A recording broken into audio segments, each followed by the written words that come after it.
In this article, we will discuss India-China relations. Why news? Yesterday, April 1, was the 75th anniversary of the establishment of diplomatic relations between China and India. अप्रैल 1, जिसको China India diplomatic relation का 75th anniversary के तौर पर celebrate किया गया। It means April 1 को यहाँ पर चाइना और इंडिया के बीच के डिप्लोमेटिक रिलेशंस को 75 ईयर हो चुके हैं। Despite the ups and downs, China India relations have always surged forward. Ups and down के बावजूद भी चाइना और इंडिया के रिलेशंस कंटिन्यू फॉरवर्ड सर्ज हुए हैं। India and China ties are said in the direction of improvement. दोनों countries के बीच में जो रिलेशन है या टाइज है वो इम्प्रूवमेंट के डायरेक्शन में कंटिन्यू फॉरवर्ड हो रहे हैं। Recent development, disengagement troops and de-escalating tensions along the LAC, disengagement from all friction points। दोनों कंट्रीज के बीच में कुछ रिसेंट डेवलपमेंट के बारे में हम यहाँ पर कुछ पॉइंट्स डिस्कस करेंगे। Number 1, disengage troops and D-escalating tensions along LAC। LAC पर दोनों कंट्रीज के ट्रूप्स का डिसएंगेजमेंट हमने देखा एंड टेंशंस का डी-एस्केलेटिंग हमने देखा। In an agreement announced on 21 October 2024, the Indian army and People's Liberation Army forces agreed to disengage troops at Depsang and Demchok and proceed towards de-escalating tension along the LAC। अक्टूबर 21, 2024 के एक agreement के according Indian army and China की PLA के बीच में एक specially देप्संग and Demchok region में troops को डिसएंगेज करने का यहाँ पर एग्रीमेंट किया गया। साथ ही LAC पर दोनों कंट्रीज के फोर्सेस के बीच में जो टेंशंस चल रही थी उसको डी एस्केलेट करने का यहाँ पर एग्रीमेंट साइन किया गया। Disengagement from all friction points. As a result of this recent agreement, the disengagement from all friction points at the LAC has now been fully achieved। LAC के all friction points पर यहाँ पर disengagement से related agreement किए गए। India China special representative mechanism, India और China के बीच में स्पेशल रिप्रेजेंटेटिव मैकेनिज्म स्टेब्लिश किया गया था। India China special representative mechanism was constituted in 2003 to comprehensively address the complex dispute of China India 3488 kilometre border. India और China के बीच अबाउट 3888 किलोमीटर का बॉर्डर है और इस बॉर्डर पर कॉम्प्लेक्स डिस्प्यूट को एड्रेस करने के लिए 2003 में India China special representative mechanism constitute किया गया। The SR's mechanism over the years had met 20 times till 2019। Special representative mechanism के अंडर 2019 तक टोटल 22 मीटिंग हेल्ड की गई। Recently the special representative from both sides met after 5 years December 2024। 5 year के बाद दिसंबर 2024 में special representative का जो meeting हुआ दोनों कंट्रीज के बीच में वो एक इम्पोर्टेंट इस एस्केलेशन को कम करने के लिए या टेंशन है दोनों कंट्रीज के बीच में उसको कम करने के लिए एक इम्पोर्टेंट मीटिंग रहा है। बहुत डिस्कस वेरियस इशूज, दोनों कंट्रीज का जो स्पेशल रिप्रेजेंटेटिव मीटिंग हुआ है कुछ इंपॉर्टेंट इशूज को यहाँ पर डिस्कस किया गया, सच एज बॉर्डर इशूज को यहाँ पर डिस्कस किया गया, affirming outcomes of LAC disengagement, reinstallation of bilateral ties, discussions regarding resumption of Mansarovar Yatra and to discuss border trade. Critics argue that some key issues are remaining. Critics का कुछ argument है because इस meeting के अंदर कुछ important issues को discuss नहीं किया गया है। Number of terms of disengagement, disengagement जो हुआ है दोनों कंट्रीज के डिफेंस के बीच में उसके क्या क्या टर्म एंड कंडीशन है। नंबर ऑफ पेट्रोलिंग डायनेमिक्स क्या क्या रहे हैं। नंबर 3 कंसर्न रिगार्डिंग स्टेटस क्यो।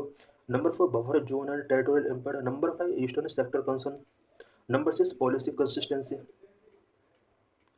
Number of terms of disengagement. There is no definitive information on terms of disengagement in Depsang and Demchok। Depsang and Demchok region में जो disengagement यहाँ पर साइन किया गया है उसके टर्म एंड कंडीशंस क्या है। लोगों को डाउट है कि कहीं ऐसा तो नहीं है कि इंडिया ने सरेंडर किया है। It is also uncertainty over Indian troops resuming patrolling at a traditional point Depsang plain चाडीलांगला एंड CNN जंक्शन। ये अनसर्टेनिटी है कि इंडियन ट्रूप्स ट्रेडिशनल पॉइंट पर पेट्रोलिंग को रिज्यूम कर सकते हैं। इंडियन पीपल के माइंड में इस टाइम ये डाउट है बिकॉज यहाँ पर एग्रीमेंट डिसएंगेजमेंट के टर्म एंड कंडीशंस को ओपन नहीं किया गया गवर्नमेंट के द्वारा। Number of patrolling dynamics, extent of Chinese petrol on the Indian side of the LAC remain uncertain. यहाँ पर एलएसी पर इंडियन साइड में चाइनीज पेट्रोल का एक्सटेंट क्या होगा, इससे रिलेटेड अभी कोई आंसर गिवन नहीं किया है गवर्नमेंट ने। नंबर 3, कंसर्न रिगार्डिंग स्टेटस क्वो।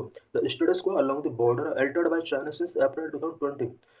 अप्रैल 2020 से चाइना ने बॉर्डर पर जो स्टेटस क्वो था उसको अल्टर किया है। There is a need to prioritise restoring status quo.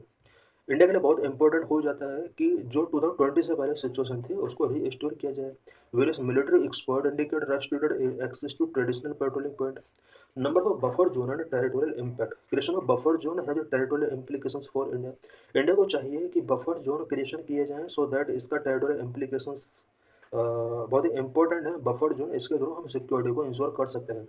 Number 5, eastern sector concern. Reports of Chinese patrol in Yangtze have not been addressed and discussed. Yangtse Arunachal Pradesh के अंदर एक रीजन है, इसके अंदर चाइना का पेट्रोलिंग देखा गया है और इससे रिलेटेड इश्यूज को यहाँ पर एड्रेस में डिस्कस नहीं किया गया है। Number 6, policy consistency. While the army reiterates the need for April 2020 status quo, but the MEA no longer mentions restoration of status quo ante, which could risk China's grey zone advancement. Army ने ये हमेशा retreat किया है कि अप्रैल 2020 से before जो status को था, जो कंडीशन थी, उसको रीस्टोर किया जाए। Significance of stable relation with China. India और चाइना के लिए क्यों इंपॉर्टेंट है कि दोनों कंट्रीज के बीच में स्टेबल रिलेशन हो। Number 1, enhanced border stability. De escalation would prevent future clashes and allow resources to be diverted to developmental priorities. दोनों कंट्रीज के बीच में जो डी एस्केलेशन हुआ है ये फ्यूचर क्लैशेस को प्रिवेंट करेंगे, साथ ही दोनों कंट्रीज अपने अपने रिसोर्स को डेवलपमेंटल प्रायोरिटी के लिए डाइवर्ट कर सकते हैं। अभी दोनों कंट्रीज के बीच जो डिफेंस क्लैशेस होते हैं इसमें दोनों कंट्रीज का बहुत ज़्यादा रिसोर्स भी एक्सपेंड होता है। उन रिसोर्स को इन क्लैशेस पर एक्सपेंस ना करके यहाँ पर डेवलपमेंटल वर्क में इन्हें यूज किया जा सकता है। Number 2, economic interest. A stable relationship between India and China is crucial as China is India's largest trading partner, third largest export market. India और चाइना के बीच स्टेबल रिलेशनशिप बहुत ही इंपॉर्टेंट है बिकॉज चाइना और इंडिया के बीच बहुत ही मैसिव लेवल पर ट्रेड होता है। इंडिया का लार्जेस्ट ट्रेडिंग पार्टनर चाइना ही है और थर्ड लार्जेस्ट एक्सपोर्ट मार्केट भी इंडिया है चाइना के लिए। Two third of India total active pharma ingredients source from China. Two third means about 66% active pharma ingredients India के चाइना से इंपोर्ट कराए जाते हैं। Number 3, energy security. Cooperation with China is necessary to receive about hydrological information of transborder rivers Brahmaputra to secure India hydro electric potential. India की hydro electric potential को secure करने के लिए हमें चाहिए कि चाइना हमें time to time hydrological information provide करें बिकॉज कुछ trans border rivers such as Brahmaputra जिसके थ्रू हम हाइड्रो इलेक्ट्रिक डेवलप करते हैं, हाइड्रो इलेक्ट्रिसिटी। और इस तरह से दोनों कंट्रीज के रिलेशन अगर बेटर रहेंगे तो हम चाइना से हाइड्रोलॉजिकल इन्फॉर्मेशन टेकिंग कर सकते हैं। Both countries are major importer of oil in Asia. Their cooperation would increase their bargaining power to avoid Asian premium. India और चाइना दोनों ही कंट्रीज एशिया के ऑयल के बहुत बड़े इंपोर्टर रहे हैं। दोनों कंट्रीज बार्गेनिंग पावर में अपने कॉपरेशन को इंक्रीज कर सकते हैं। China control about 90% of global rare earth metals production. Global rare earth metals production 90% China के अंदर ही होता है। More than 80% of solar modules and cells are imported from China. They are crucial to emerging technologies, renewable energy and electric vehicles. 80% से ज़्यादा solar module and cells India China से import करता है। और इंडिया अगर चाहता है कि इमर्जिंग टेक्नोलॉजी को बूस्ट किया जाए तो उसके लिए हमें emerging technology specially renewable energy and electric vehicles के सेक्टर में हमें अगर अपने आप को ग्रो करना है तो उसके लिए चाइना की हेल्प स्पेशली सोलर मॉड्यूल और सेल के लिए हमें उस पर डिपेंडेंसी अपनी बना के रखनी पड़ेगी। दोनों कंट्रीज के बीच अगर रिलेशन स्टेबल रहते हैं तो ये हम renewable energy and electric vehicle sector में अपने आप को ग्रो कर सकते हैं। Number 4, Jio political leverage for India nuclear suppliers group mechanism. China support is necessary. अगर इंडिया चाहता है कि न्यूक्लियर सप्लायर ग्रुप मेंबरशिप इसको मिले तो इसके लिए चाइना का सपोर्ट बहुत ही इंपॉर्टेंट है।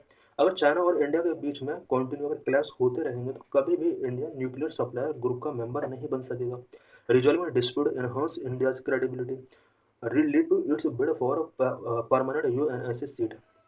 इंडिया और चाइना के डिस्प्यूट जितने कम होंगे, स्पेशली इंडिया के डिस्प्यूट चाइना से जितने कम होंगे, इससे इंडिया की क्रेडिबिलिटी वर्ल्ड लेवल पर इंक्रीज होगी। और अगर क्रेडिबिलिटी इंक्रीज होगी, इससे इंडिया का यूएनएससी में परमानेंट सीट के लिए क्लेम इजी हो जाएगा।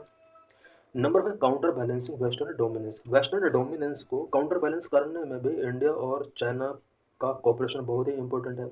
China and India can challenge western hegemony, pushing for reform IMF, WTO and UN. China और इंडिया दोनों मिलकर वेस्टर्न हेजेमोनी को चैलेंज कर सकते हैं, साथ ही आईएमएफ, डब्ल्यूटीओ एंड यूएन के अंदर कुछ रिफॉर्म को पुशिंग कर सकते हैं। It could promote a balance of power within Asia and can deter aggressive policies by the west. China और इंडिया दोनों ही एशिया में बैलेंस ऑफ पावर को प्रमोट कर सकते हैं, और वेस्ट के द्वारा जो भी एग्रेसिव पॉलिसीज टेकिंग की जा रही है उनको टेटर करने में भी इन दोनों कंट्रीज का एक इंपॉर्टेंट रोल हो सकता है। What is way forward? Strengthen diplomatic dialogue. India should prioritize continuous diplomatic dialogue with China to prevent future escalations and misunderstanding and to solidify the agreement rigid. Future में होने वाले एस्केलेशंस and misunderstanding को prevent करने के लिए India को चाहिए कि वो चाइना के साथ कंटिन्यू डिप्लोमेटिक डायलॉग रनिंग करता रहे। Number, enhance border infrastructure defence preparedness. India को बॉर्डर इंफ्रास्ट्रक्चर को एनहांस करना होगा, साथ ही डिफेंस प्रिपेयर्डनेस को एनहांस करना होगा। India should increase investment to improving border infrastructure and logistics to support troop mobility and supply lines.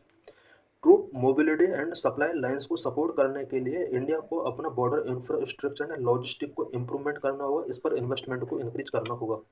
Number 2, transparency and consensus based decision. India जो भी बॉर्डर डिसीजन लेता है उसमें ट्रांसपेरेंसी होना चाहिए और कॉन्सेंसस बेस्ड डिसीजन टेकिंग किए जाने चाहिए।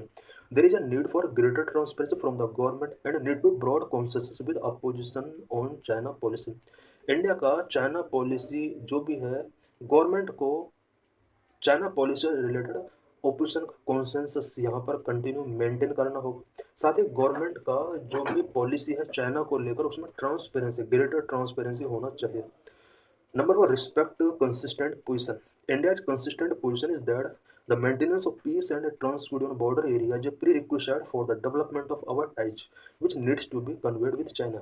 इंडिया का अपना एक पोजिशन रहा है, इंडिया का पोजिशन ये रहा है कि इंडिया के साथ अगर रिलेशन को या टाइज को अगर कंटिन्यू रखना है, बेटर तरीके से रखना है, तो दोनों कंट्रीज के बीच में पहले peace and tranquillity on border areas, यानी बॉर्डर एरियाज पर पीस एंड ट्रैंक्विलिटी यहाँ पर इस्टेब्लिश करना होगा।